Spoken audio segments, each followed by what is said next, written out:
Hello and welcome to another Delboy video, and again I'm continuing my gaming series. This is a series that's now at round 4, and it's where I've asked my friends to suggest a game that they'd like me to play or bloody basically have difficulty with, because basically my friends sort of like a vicious little sods and basically like me to suffer. Of course I'm kidding here, but it's an interesting series which I've had a lot of fun with, and we're going to be playing one now suggested by my friend Colin, or Ponder, who's got his own channel, so please check my description. You won't be disappointed when you go and look at his channels, and he's got 2. Now, he's chosen a right doozy of a game, one that I've played on a couple of machines actually, and one that Denny is going to be very, very pleased at.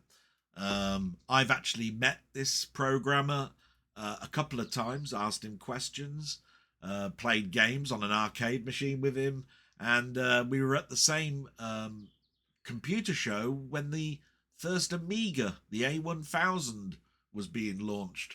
So what's the game? Well, it's a classic. It's LaserZone, programmed by Jeff Minter.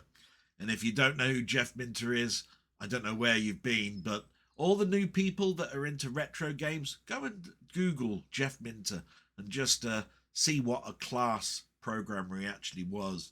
Now, he was Marmite, you know, as far as I'm concerned. He did sort of like do weird control systems, games that are not the norm. But from my point of view, he could do no wrong.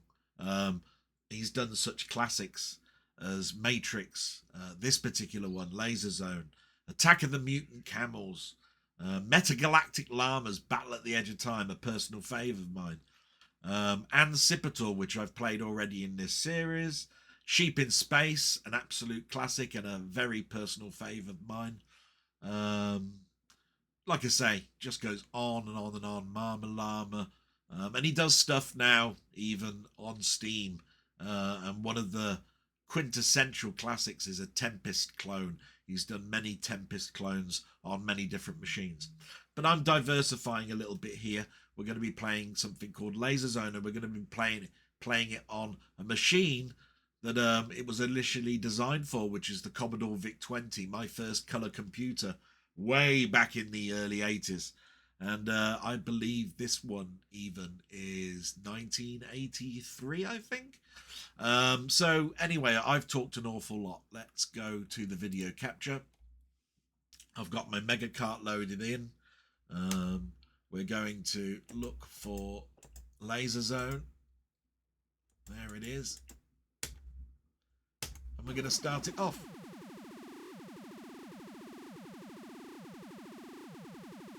Hopefully I've got the volume at a good level, but I'm just going to inch it up slightly.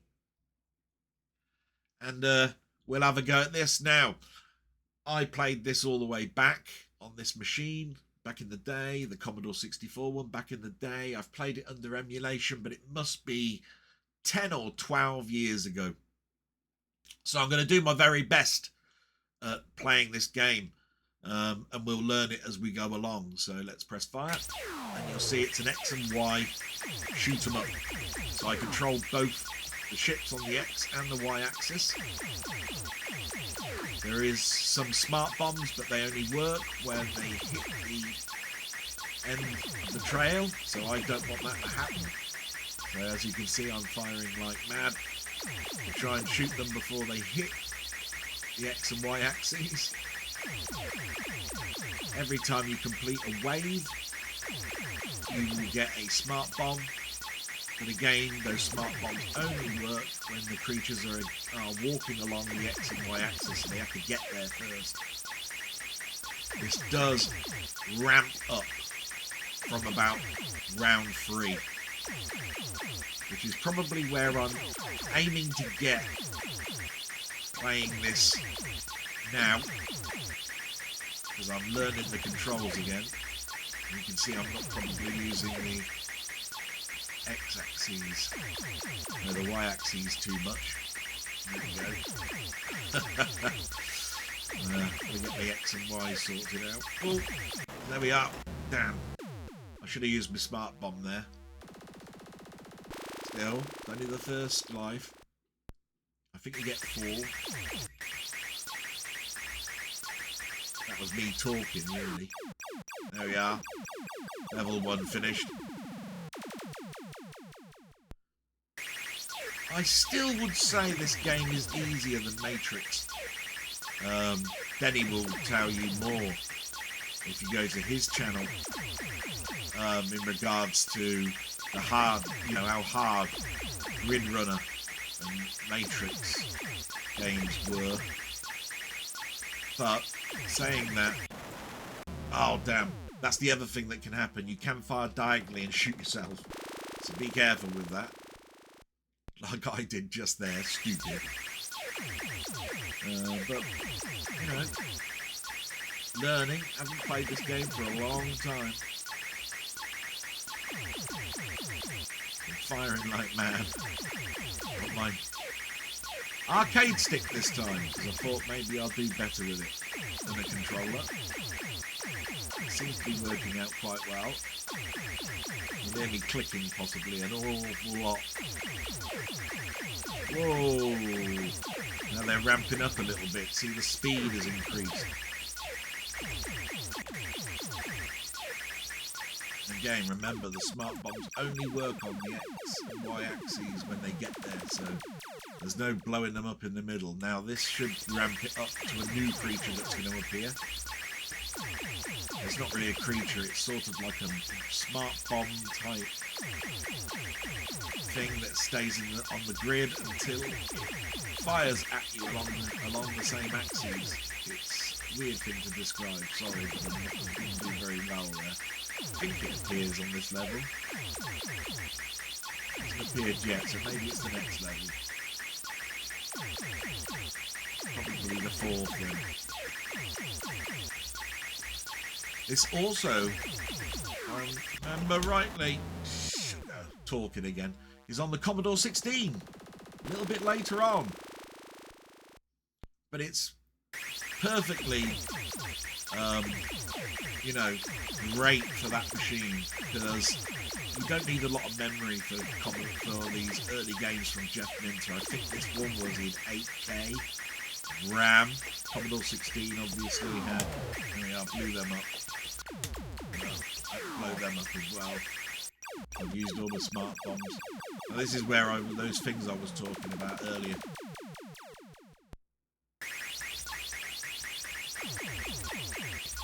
They're sort of like mines. They're like diamond. There we go. Shit. If you shoot them, they fire at you. There you are. Perfect example of Vic20's hatred of me. Oh. Oh, bloody hell. And that's the end, I think. Game over. I've got a score.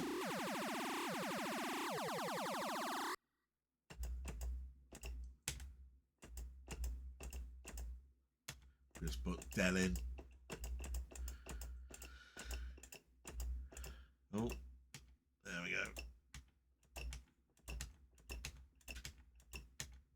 And a little camel. There we go. Now I think you can choose your level. It says they're level 1. We'll go to level 3. Start from there. I'm probably not warmed up enough yet to start at level 3. You saw there how I was still making mistakes. But we do want to get some life into this game. Oh! Bloody hell. Tried to move up and down. Get that.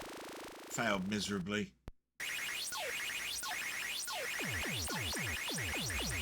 Got that. Alien bastards. No! Bloody hell, and I was firing diagonally when I was trying to go down. Be very careful with holding fire button down and moving diagonally because it will cock you up.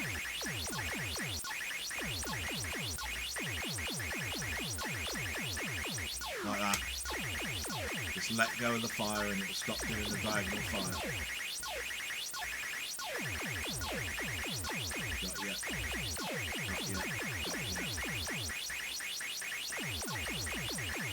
Got ya. Got ya. Ooh. Lucky there. We're up to the level now where I was just now. Those damn diamonds. You see that they go after a while. Yeah. Oh. Very careful of them.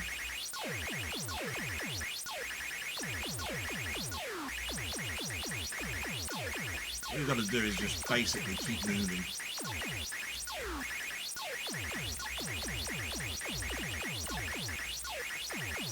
Don't stay in one place. Try not to do those diagonals. Those diamonds change different colours for when they're about to explode.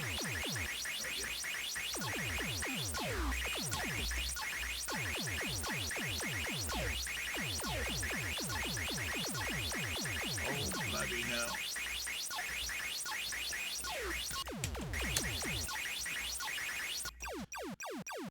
Got through level 4. Used too many smart bombs though. I'm not doing too brilliantly. I think it's like level 6 when you see something new again.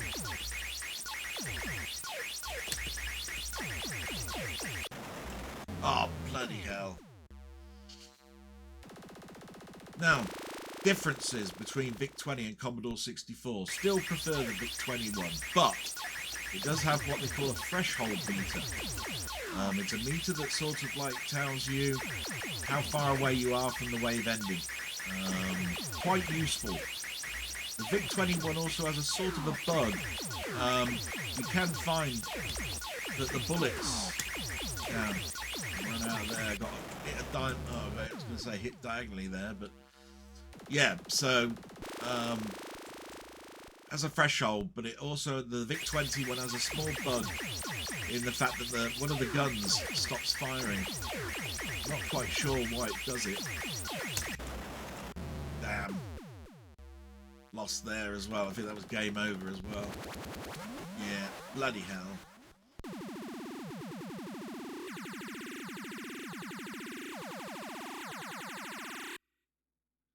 So, I didn't do very well there with the fire, so we'll go up to level 4. Like I say, I'm just letting myself into more misery. I'll do the very best I can.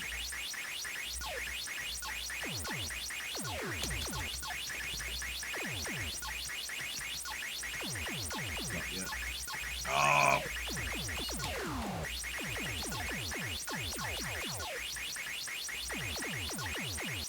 What's that diamond?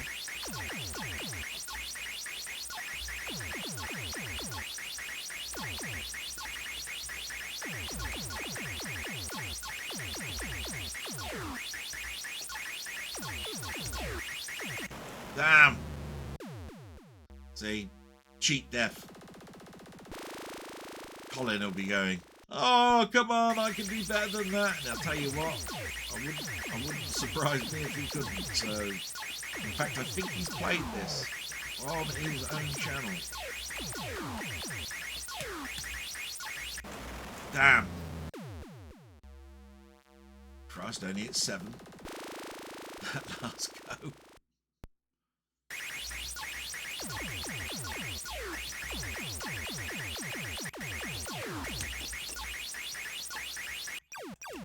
Oh. What a shit score.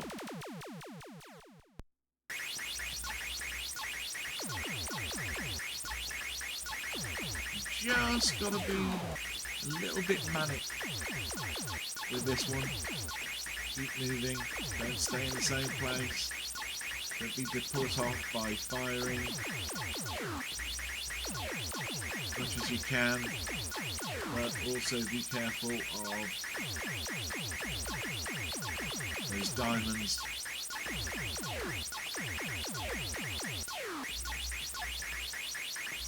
Damn.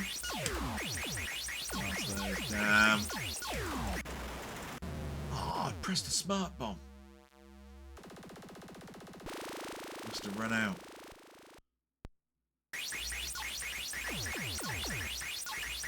Just imagine, actually, the Commodore 16 version of this. Ah, I shot myself.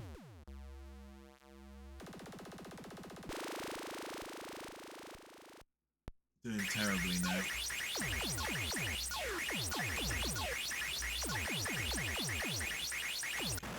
Oh, diamond got me. Yeah, terrible. Still, we must move on.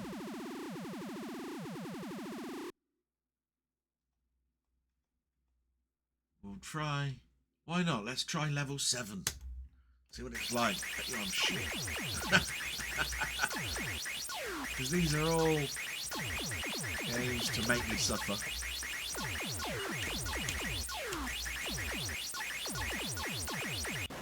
Oh, I shot myself. Bloody hell.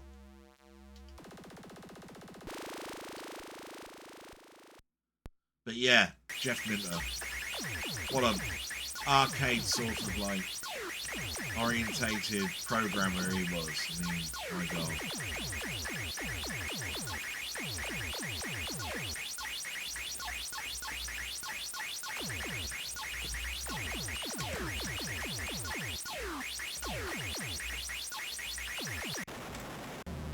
Oh, bloody hell.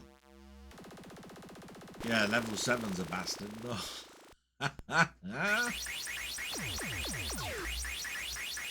Oh, for God's sake. Shit. Concentrate, Del, for God's sake. Alien bastards. They all hate me, you know. Friends, aliens, the lot.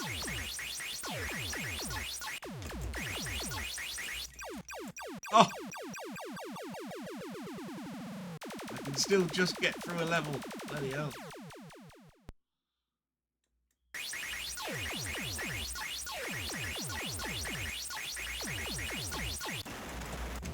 Oh! Good God, good grief.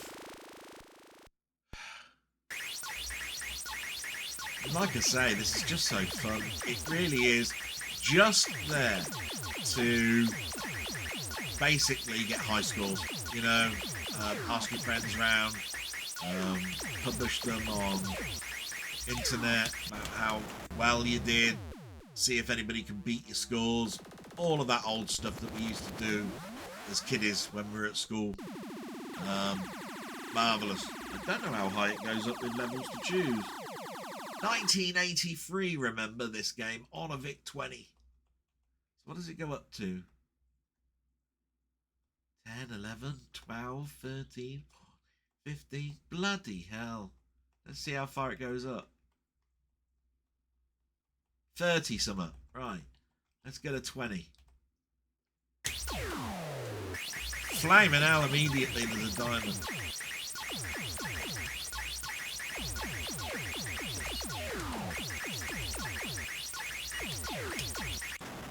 Oh, bloody hell.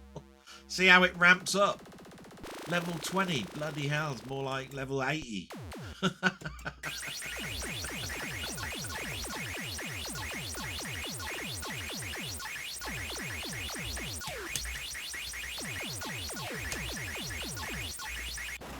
Oh, for goodness sake.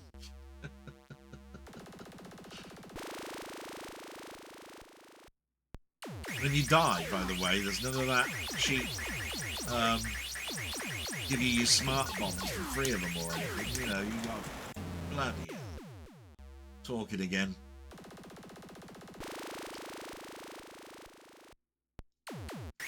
Come on then, you alien gits. Yeah, there you go. Talk the talk, can't do it. Can't do the walk. Oh, for goodness sake. Level 20, I would avoid people if you're going to play this game. And, you know, I'm doing this in quite, you know, short spurts.